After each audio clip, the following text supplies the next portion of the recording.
Puis le contrôle, c'est aussi un, tu sais, j'imagine parce que tu travailles l'anxiété, tu travailles les crises de panique, tu travailles, encore là, c'est de reprendre le contrôle. Ça se résume souvent à ça Oui, dans différentes sphères, là. vraiment, c'est une forme de perte de contrôle de faire de l'anxiété. C'est une perte de contrôle de son flou, de ses pensées, de ses idées, de son discours intérieur. Et bien sûr, tout ça, c'est comme un peu des gallons d'essence que l'on jette sur un feu intérieur, puis ça continue d'augmenter dans ce que j'appelle leur petite bouilloire intérieure, tu sais. C'est sûr que quand je commence à m'imaginer que quelque chose de dramatique va se passer ou pourrait se passer pour moi ou pour mon conjoint, ma conjointe, pour mes enfants, ben, je vais commencer à me sentir pas bien.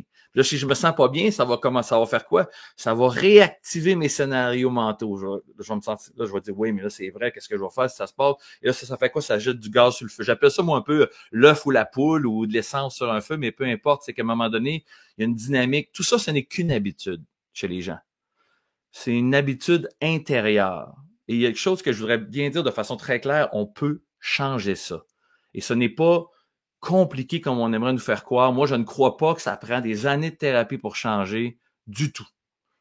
On peut changer quand on est au bon moment, on est prêt avec les bonnes approches. C'est possible de changer rapidement. Bien sûr, est-ce qu'on peut garantir que quelqu'un va changer en une, deux séances? Non. J'ai pas de boule de cristal non plus. Tant si l'hypnose, c'était juste d'endormir les gens puis de les réveiller puis tout était réglé, je me promènerais sur la planète, j'endormirais des politiciens, des gestionnaires, Ben, je c'est ça. réglerais tous les problèmes de la planète. T'aurais pas de Ça serait misère, je te ferais facile. négocier mes augmentations de salaire. Exactement, hein, on pourrait travailler ça.